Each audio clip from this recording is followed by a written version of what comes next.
Hey everybody, and welcome back to my YouTube channel. Spring is in full swing over here in Australia, so I thought I'll give you a little updated houseplant tour and I'll show you all of the growth that has happened over the last month or so. So let's get started with my living area. I still have my winter setup at the moment, so I haven't rearranged yet, but I'm planning on rearranging over the next couple of weeks or so, just to account for the changing light conditions. So first things first, I've got my Philodendron florida over here. There's a couple of plants on this pole. So it has one shoot over here and it has another one over here. I accidentally clipped the growth point off. It's too close to the ceiling, so when I was lifting it up, I smashed it against the ceiling and it broke. So that's okay, it gives the second shoot a chance to catch up. It is kind of in a really dark corner, so it's in the darkest corner of my living area, but it still doesn't really seem to mind. So, you know, don't fix what's not broken. All right, let's maybe keep going this way. So over here, I've got 3 cuttings of my Philodendron majestic, just potted up. They haven't reshot yet, so it's honestly just 3 cuttings that were potted up. They already had some decent roots because they were growing on a moss pole, so I just have them in here, but it's gonna definitely take a while for them to reshoot, which is totally fine. And over here, I've got my IKEA cabinet. Let's have a quick look inside. I'm really loving this one at the moment. I think it's a podophyllum. I'll put the name underneath. But yeah, this has grown up quite nicely. Some type of crystallinum hybrid over here, pushing out something new, probably in need for a repot. Also giving me these teeny tiny inflows, very cute. Got my queen over here, and the queen is continuing to climb up this pole, and it's giving me inflows. Whee! Happy days. Also really happy with this one. It's a magnificum hybrid of some sort. I actually grown this one from seeds. So I got the seeds from the mellow pod up in Queensland. And yeah, I'm really happy with this. It's a veiny, frilly kind of magnificum hybrid. So yeah, a little bit unique, and I love the dark color. This one is from the same batch of seeds, but it's not quite as dark. Yeah, okay, I think that's enough for the cabinet. A lot of my Anthuriums have outgrown the cabinet, so they've all kind of moved elsewhere. Alrighty, you've got my big cupria over here. I believe this was the latest leaf, so happy days. It's really happy over here, but it has given me 3 or 4 inflows in a row, so I just keep chopping the inflows off because I wanted to save energy for leaves. But yeah, beautiful red backs. Got the regal shields, and kind of with that indirect lighting, that's just decorative lighting, but I love how it shows off the nice color. So the backs are really burgundy, so with that backlit light you can really see the beautiful veining. Yeah, and that just recently had a repot from a 14 centimeter pot into this 20 centimeter pot, so I'm expecting a lot of new growth given that they got a little bit more space now. I got my Philodendron gloriosum over here, working on its new leaf, but at the same time it's also reached the end of the pot. So I have chopped, can you see that? Yeah, I have chopped the stem in the pot, and there are 4 new shoots, or I think 5 new shoots. So there will be plenty of new little gloriosums coming. Beautiful. I've got 2 scindapsus over here. I think this is Silver Lady and just the regular form. Honestly, I do nothing with them. They're just there. I water them maybe every couple of weeks or so, and yeah, that's it. And Bosworth Beauty is pushing out a new leaf over here as well. Love that burgundy color, and then eventually will fade to green. All right. Let's move over to this wall over here. So, yep, of course, this Cebu Blue over here is definitely stealing the show. Let me move through. Yep, so this is its newest leaf, just unfurling, and they seem to be a little bit more green when they first come out, and then over time the color goes into this more silverish color. All right, so right next to it we've got the dubia. The dubia has suffered a little bit after its chop and extend, so you can see that these leaves were getting a little bit smaller, but I don't think it was actually just a chop and extend. I think it was also winter. But now that, come on, focus. Yep, now that spring is on the way, these leaves are getting a little bit larger again, and they're also getting more fenestrations. So yeah, can you see this? It started growing these huge roots into the moss pole. And then sometimes they come out at the end, and then this, yeah, so they come out at the end and then grow back into the pot, which will create a very large root system for this plant. So I think now with spring and the root system re-established, I believe this plant is gonna grow large leaves again. And I forgot this one in between. It's my Anthurium vitarifolium, and it's also popping out some berries for me over here. So I just got them in a Ziploc bag so they don't pop everywhere. Yeah, and it self-pollinated itself, so I didn't do that, it just did it all by itself. And another one I forgot was also my Thai constellation over here. Beautiful. Alright, next to my Cebu Blue, we've got my Philodendron micans. It's an absolute mess. There's so many vines on there. I don't know how many. So I should probably do something about it, but I kind of like the look of it at the moment. So I'm keeping it as it is. And then I've got a small biliatii, however you want to call it, in that corner cramped in here. And I noticed it just started attaching to the moss pole over here. And there's another root. So there's another root here. So it's doing the same thing as my Atabapuense, throwing roots up the moss pole. So yeah, interesting. Okay. Of course, in the middle of the table, the elephant in the room, it's my huge Oxalis triangularis.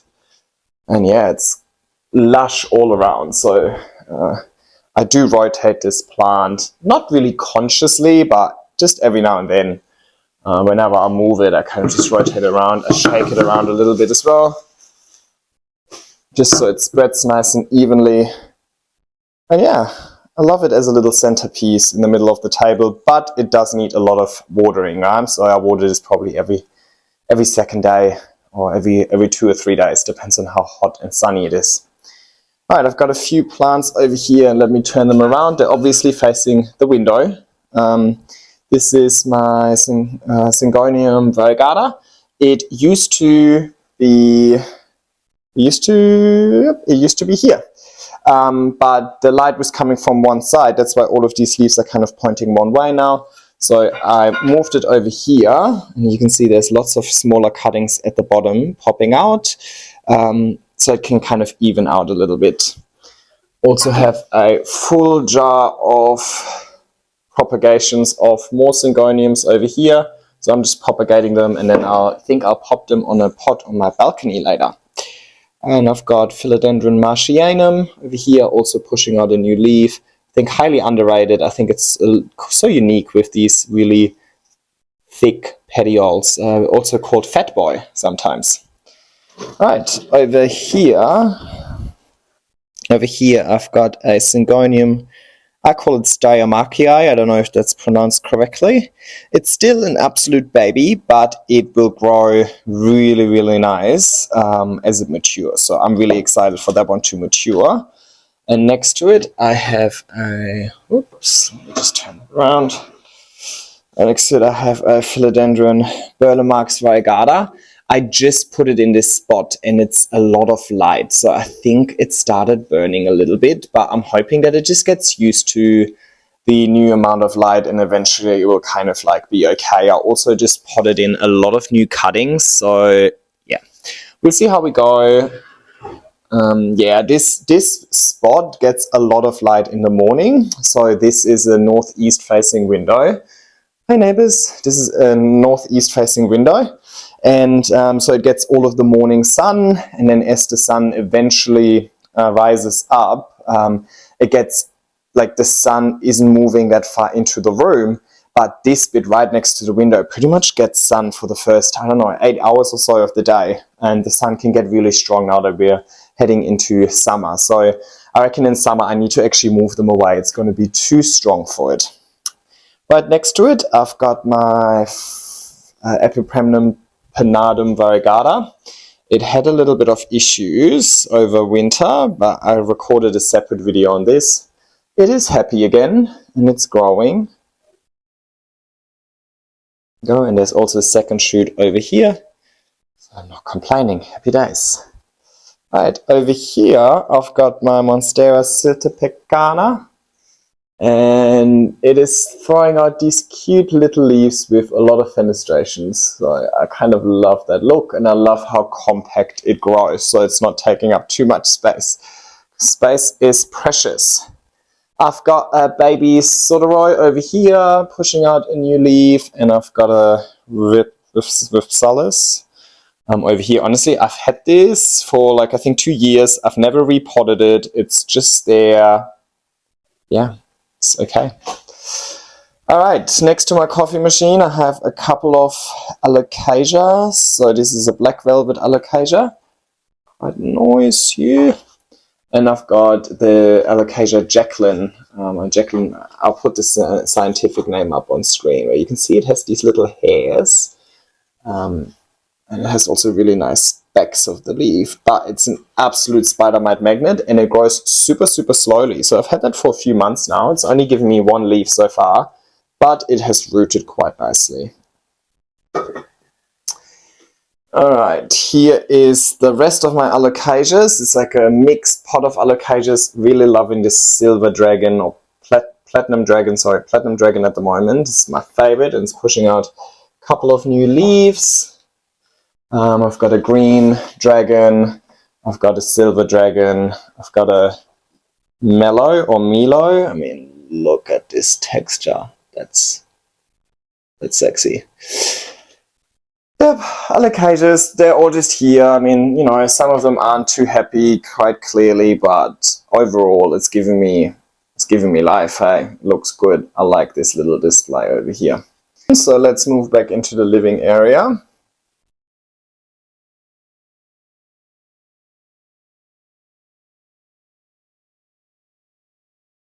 Beautiful. So as I mentioned, this is a northeast facing window, so I get sunrise kind of from over here, and then the sun moves this way and then kind of sets on this window. So in winter the sun sets exactly behind this skyline over there. That is not Sydney, by the way, that's just a suburb. And in summer the sun sets kind of behind this wall over here, but I get a lot of beautiful sun from this floor to ceiling window over summer. And yep, that's my balcony out there as well. We're going to go out there, but let me just focus on the indoor plants first. All right, so at the moment it is around about, I think, 2 or 3 p.m. The sun is going to set around 5:30 or so. So this is kind of like the average light that I get. It's not the brightest time of the day. The sun is going to get brighter on this side of the room, whereas this side of the room is brighter in the morning, right? Alrighty, so let's move around. So over here we've got my shelves full of poles. Hey baby. Hey Brad. Alright, there's a little Adansonii on my table over here. Alright, here is Philodendron mamei, pushing out a new leaf. I honestly can't really get my mamei to hold on to a lot of leaves just because spider mites keep getting them. So yeah, doesn't have too many leaves, but it's keep pushing out new ones. And this one's looking very pretty. I've got my Stendelliana over here. I actually cut it and I'm propagating a couple of cuttings at the moment on this one. And once they're fully propagated, I will pot this into a larger pot, 20 centimeter pot, and I pot the 2 cuttings with it. So I'm going to create a lusher pole.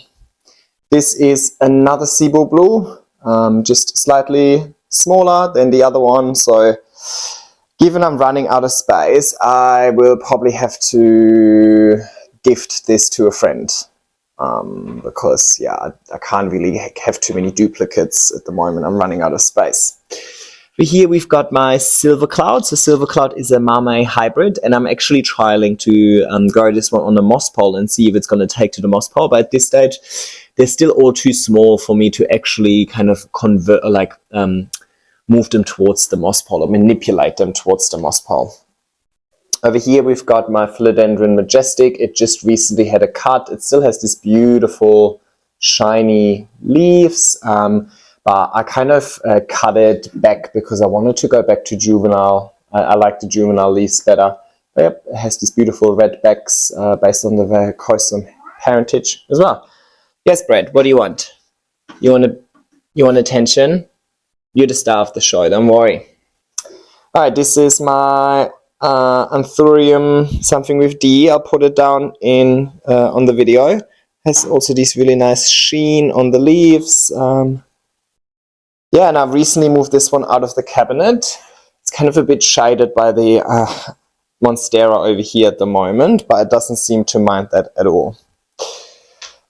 Alright, here we've got one of my all-time favorites, Monstera adansonii, and I just moved it over to this wall. It used to be right here, but it started getting these little yellow edges because I think it was just getting too much sun now that it's going into spring and summer and the sun is getting a little bit stronger. So I just moved it a little bit further away from the window. It also recently had a chop and extend, so you can really tell that kind of the plants in this part of the video, they're the ones post the chop. So they're slightly smaller, whereas the ones down here, they were before the chop. But it should recover pretty quickly and start going back to mature leaves or like larger leaves. I mean, come on, they're still stunning leaves, right? They're still beautiful. It is an Adansonia subspecies laniata, by the way. Down here, I've got a deliciosa Brazilian form. So it's very similar to the Monstera deliciosa, but it has kind of different types of fenestrations. The fenestrations are kind of a little bit larger. Here I've got a ring of fire that I just recently popped on a pole. And yeah, let's see if it takes to it and what it's going to look like. You've got a martianum also on a pole, but not really maturing much, and a lupinum also on a pole. So because I know that these two, I'm not having the biggest chance, like I'm not being too optimistic of them actually maturing really quickly. So I just thought I'd create a lush pole having a lot of small cuttings on there. So yeah. Right, and over here is also a fairly new addition. It's a burle Marx Fantasy. That's his first leaf that it's given me. So yeah.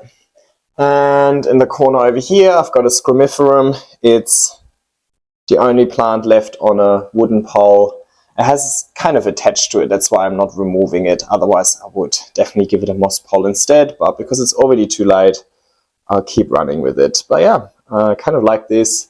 Has nice furry petioles as well. Over here, we've got my Canna lily Stuttgart. So it pushes out these nicely variegated leaves, looking very similar to like the variegated banana, just really like a cheap version of it. So yeah, happy days. It will probably move onto the balcony very soon. And right next to it, I've got this beautiful empty pot of nothing. That is my Dioscorea discolor.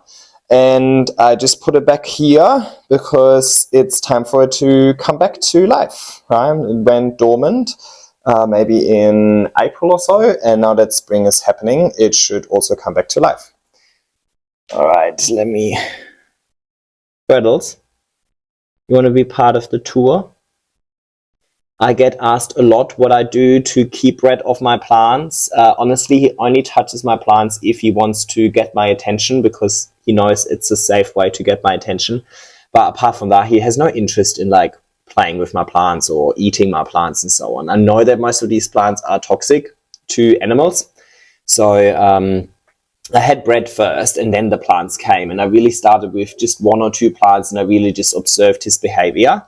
And once I noticed that he's really not interested at all, that's when it kind of started escalating a little bit. All right, so you're a good boy. I think it really is just part of your cat's personality, whether they kind of like it or not. Alrighty, so let me move out onto the balcony so I can show you the last section. So this is the last section. It's getting a lot of light at the moment, so I really need to get my summer setup happening because this sun is going to end up being too strong eventually. Hi Brittles!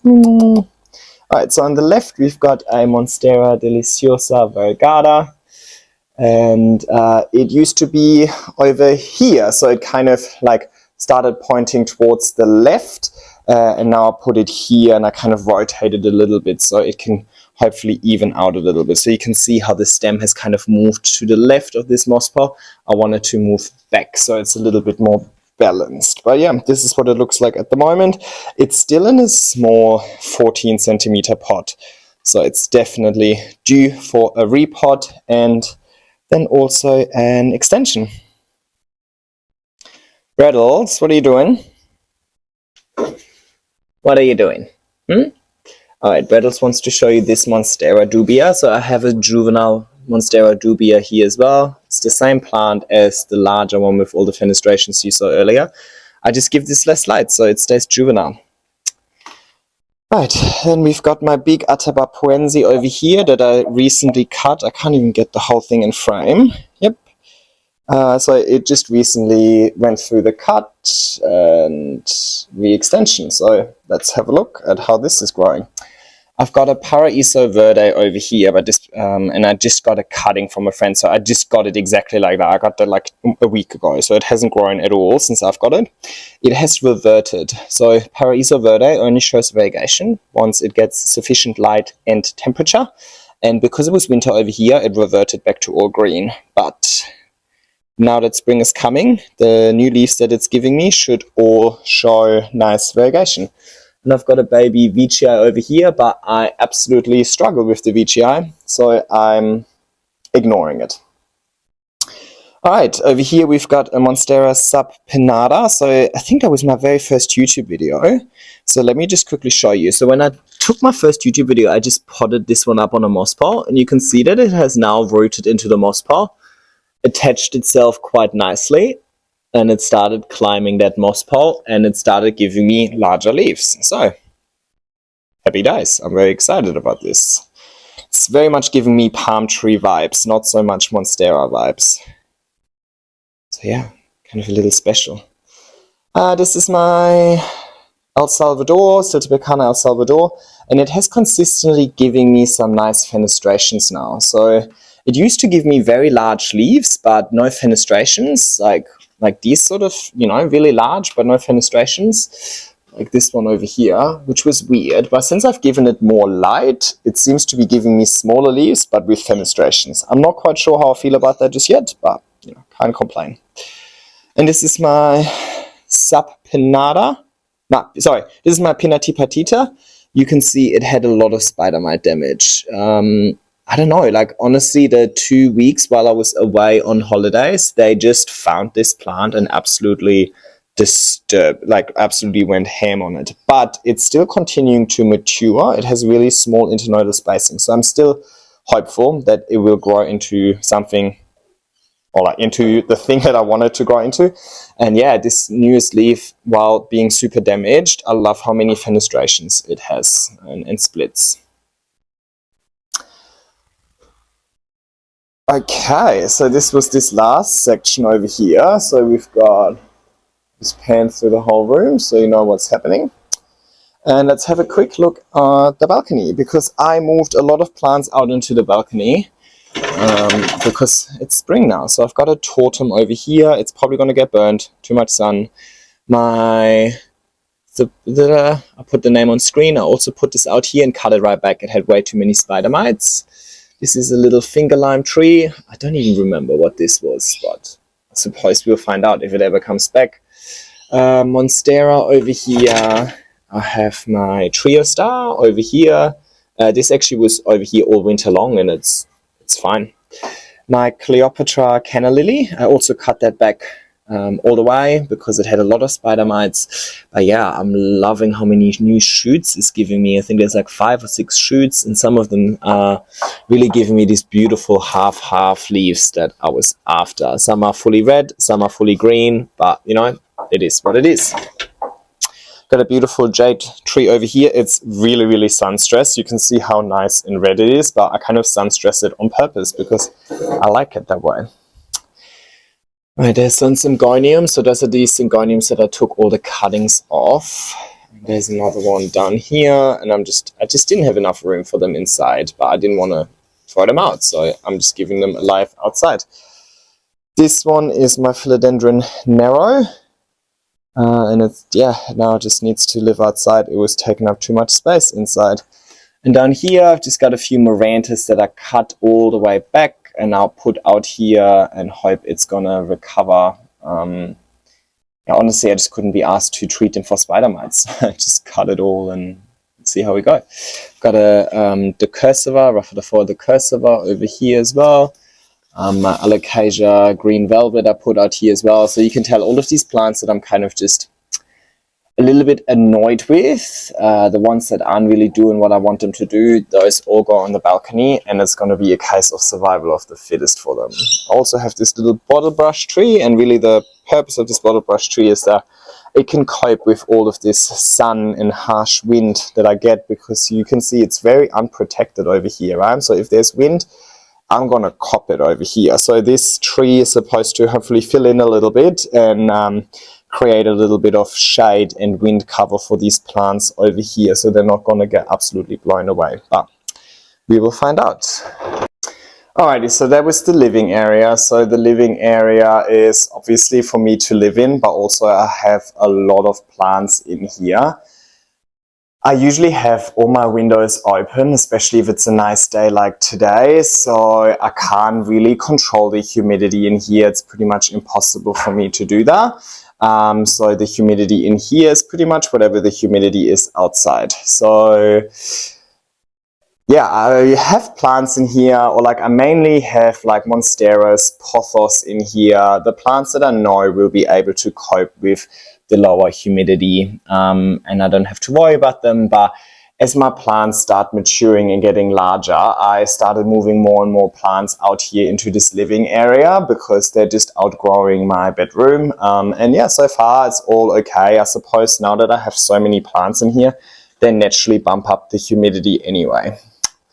But let me take you into the second room of my apartment, the bedroom, because that's where all of the beautiful velvet magic happens. Alrighty, so all of my precious plants, or all of my favorites, live over here, and they just had watering done, so some of them might still be a little bit wet, just in case you're wondering. So let's have a quick look through these. So this is Philodendron Splendid, brand new leaf over here.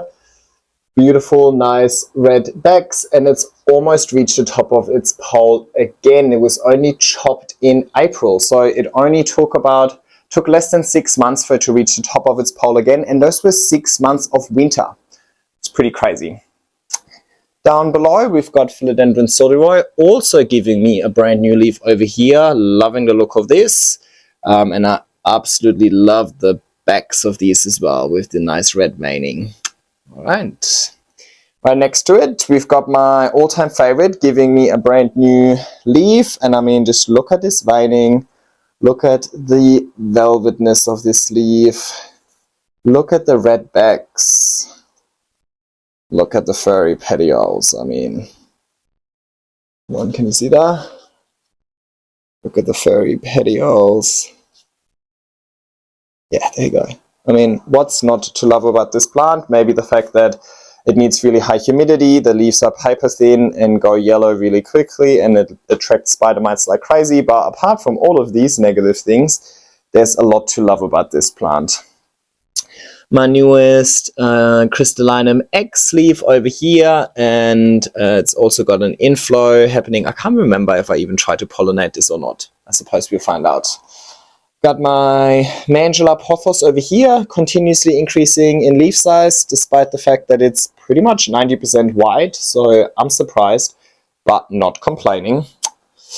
This is a Cleopatra hybrid, and it's pushing out its cute little leaf over here. The person creating the hybrid called it, I think, square heart. I think it was a hybrid with macrolobium, which gives it kind of this square shape.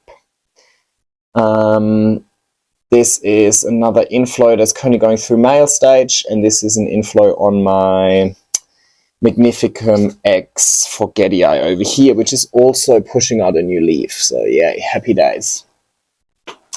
In the middle, I kind of need to go back a little bit more to even get it all in frame. This is my glorious, just so you can see how big this leaf is compared to my hand. Happy days. And it is giving me an inflow. Can you see this? Yeah. Yep. And the verrucosum, I believe, is also giving me an inflow over here, but I might just chop them because they usually take up quite a lot of energy. So, yeah. Alright, moving further down, we've got my Philodendron ernestii, a very underrated plant. Loving this texture of the leaves. This is the newest leaf. Woo! Jesus, sorry. This is the newest leaf. Absolutely huge. I'm loving this white sinus and the little lobes. Yes, my melanochrysum over here. Slowly pushing out larger leaves. So very slowly, but these leaves have just the most amazing velvet texture. And my gigas or gigas right next to it, also slowly pushing out new leaves. Loving this kind of orangey back color. Alright, what did I forget? There is another Magnificum X Anthurium over here. Now down below we've got some crawlers. This is my Ploumanii pushing out a new leaf. I just feel like these new leaves honestly look like a lollipop. Looks yummy. I've got a new leaf on my Pastacinum, however you want to pronounce that one. And my Dean McDowell is pushing out, come on, turn around. My Dean McDowell is pushing out a new leaf as well. Yeah. And my blood banana also pushed out a new leaf over here. Alright, so that's kind of the growth update for my bedroom. If you're interested in the setup, so talking about the grow lights, the fan and everything, and what I do, I have a playlist with my setup, the living area as well as this area as well, so you can learn more about that there. I also have videos on the full collection, so pretty much all genus that I grow, I have a full collection video. And I also have a video on moss poles, my aeroid mix, and all of these things. Alrighty, that's really it. As I mentioned, I have videos on pretty much everything already. So if you have any questions, have a look through my channel first. Chances are that your question is already answered by one of my videos. Yeah, alright, feel free to like and subscribe if you enjoyed this video, and I will see you next time. Alright, take care.